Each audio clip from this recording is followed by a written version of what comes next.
जो पौधे हैं उसकी कार्य क्षमता भी बढ़ती है। अब अगर हम लोग बात करेंगे रैपअप के बारे में, रैपअप क्या है?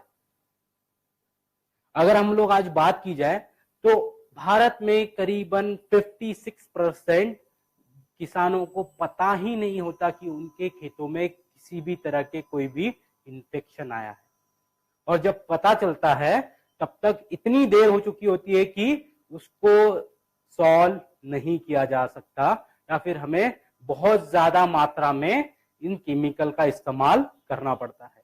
फिर भी भारत में करीबन 70% ऐसे किसान हैं जो सिर्फ रोगों की वजह से अपना पूरा का पूरा उत्पादन खो बैठते हैं।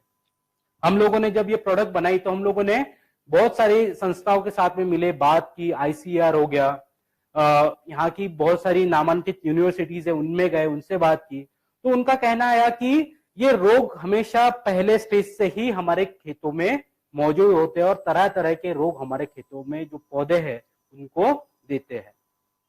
हम लोगों ने पूछा उनसे कि इनको रोका नहीं जा सकता क्या?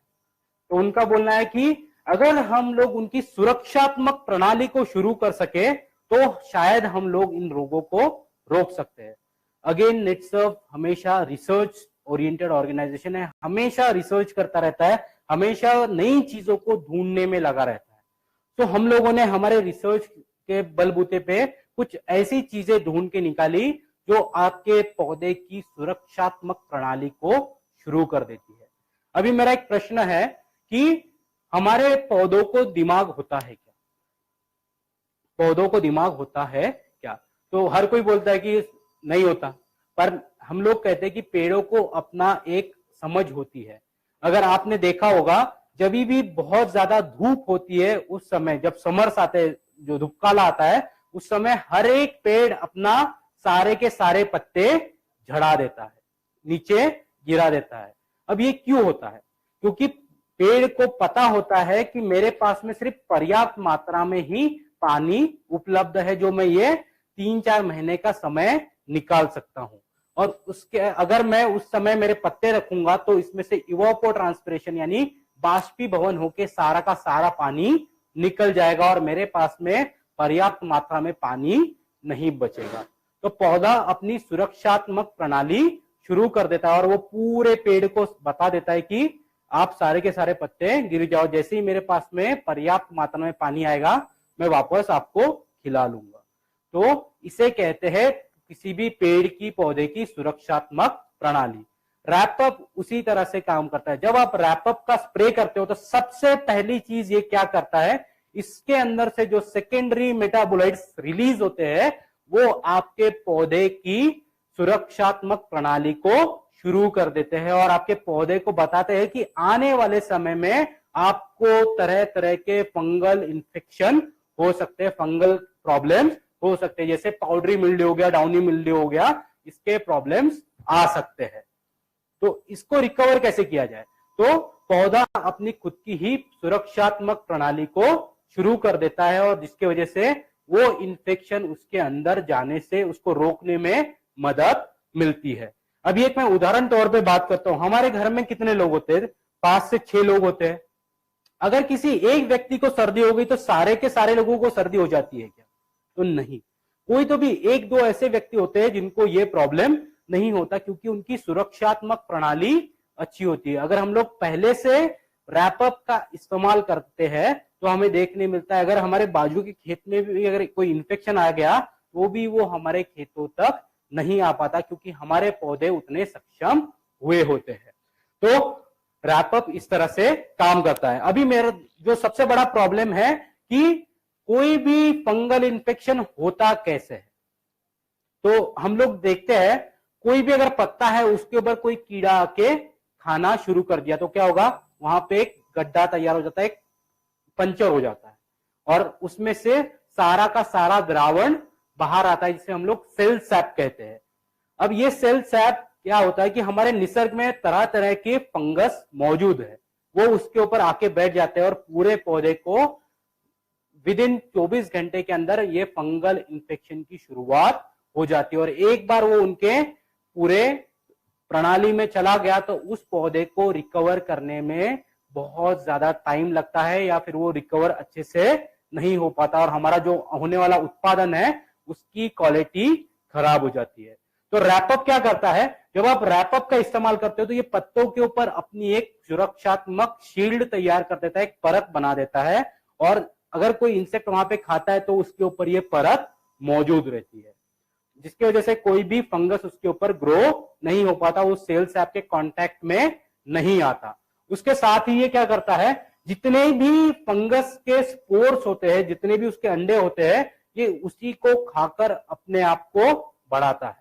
हमारे निसर्ग में करीबन हजारों तरह के फंगस उपलब्ध है। हमारे खेतों में, हमारे शरीर के ऊपर ये सारी की सारी चीजें होती है। तो इन चीजों को रोकने के लिए रैपअप क्या करता है, जब भी आप रैपअप का इस्तेमाल करते हो तो ये उसके ऊपर उसको साफ कर देता है और उस ऊपर से हमारे शरीर जो पत्ते हैं उसके ऊपर अपना एक आवरण तैयार कर देता है, जिसकी वजह से कोई भी फंगस उस पेड़ों के अंदर तक नहीं जा पाती और हमारे खेत ये सुरक्षित रहते हैं। उसके बाद में ये क्या करता है कि जितने भी जो हमारे बैक्टीरियाज है जो इन्फेक्शन पैदा कर रहे हैं उसी के ऊपर मल्टीप्लाई होकर उसको पूरी तरह से नष्ट कर देता है। फिर हम लोगों ने उनसे पूछा कि ये जो फंगल इन्फेक्शन है, जो भी आपके प्रॉब्लम से, उसकी शुरुआत कहां से होती है। तो हमें जब रिसर्च कर रहे थे उस समय पता चला कि करीबन 70% रोग ये हमारे बीजों से आते हैं। अभी मैं एक उदाहरण के तौर पे बोलूंगा, आप में से बहुत से लोगों ने चने का बीज देखा होगा, उसके ऊपर हमेशा एक पाउडर लगी होती है सफेद रंग की एक पाउडर जैसा हमें दिखता है। वो होता क्या है, तो सारे के सारे फंगस के स्पोर्स होते हैं, जो एक पर्याप्त सिचुएशन तैयार हो, ह्यूमिडिटी अच्छी मिले, पर्याप्त पानी मिले तो वो मल्टीप्लाई होना शुरू हो जाते हैं और जड़ों के माध्यम से वो आपके पूरे पेड़ को खराब कर देते हैं। तो हम लोगों ने क्या किया, रैपअप को बनाते वक्त हम लोगों ने, डिजाइन करते वक्त ये सारी चीजें भी ध्यान में रखी और रैपअप को इस तरह से बनाया कि जब आप बीज प्रक्रिया से ही इसका इस्तेमाल करते हो तो ये आपके जो बीजों के ऊपर मौजूद जितने भी फंगस है उसको ही खाकर उसको साफ कर देता है। और जब आप आपके बीजों को बोते हो तो आपके पौधों को किसी भी तरह का कोई भी फंगल इन्फेक्शन नहीं होता। और हर 15 दिन में अगर आप इसका इस्तेमाल करते हो तो आपको देखने मिलेगा कि आपके पौधे की सुरक्षात्मक प्रणाली शुरू हो जाती है और आने वाले समय में उसको किसी भी तरह के फंगल इन्फेक्शन नहीं होते, जो आपको अच्छा उत्पादन देने में मदद करते हैं। अभी बीज प्रक्रिया कैसे की जाती है, जिस तरह से हम लोगों ने स्टीम रिच की बीज प्रक्रिया की थी, सेम उसी तरह से हमको रैपअप से भी बीज प्रक्रिया करनी है। अगर हम लोग 1 ml स्टीम रिच ले रहे हैं तो 2 ml हमको रैपअप लेना है 1 लीटर पानी में। और जो भी बीज है जिनका आवरण, जो कवच है वो सख्त है, उसको 10 से 15 मिनट तक उसमें डुबोए रखना है और उसको निकालकर छांव में अच्छी तरह से सुखाकर हम लोग बोने के लिए, सोइंग के लिए इस्तेमाल कर सकते हैं। जो भी बीजों का आवरण पतला है, जैसे मूंगफली हो गई, उसके ऊपर हमें 1 लीटर पानी में 1 ml स्टीम रिच और 2 ml रैपअप लेके स्प्रे कर देना है, उसको हल्के से सुखा देना है और उसके बाद में इसे हमें बोने के लिए इस्तेमाल करोगे तो उसके ऊपर कोई भी फंगल इन्फेक्शन नहीं होता। तो इसको इस्तेमाल करने का तरीका क्या, तो हम लोग बोलते हैं कि जब भी आप इस्तेमाल कर रहे हो तो हर 15 से 20 दिन बाद में रैपअप का स्प्रे होना चाहिए और उसका जो डोज है वो हम लोग साफ तौर पे कहते हैं कि 2 ml रैपअप 1 लीटर पानी में आपको इस्तेमाल करना है। यानी 15 लीटर का अगर आपका पंप है तो उसके अंदर 30 ml रैपअप आपको लेना है, ताकि आप इजीली आपके पौधों के ऊपर इसकी सुरक्षात्मक कवच तैयार कर सको और आपके पौधों को किसी भी तरह का फंगल इन्फेक्शन ना हो।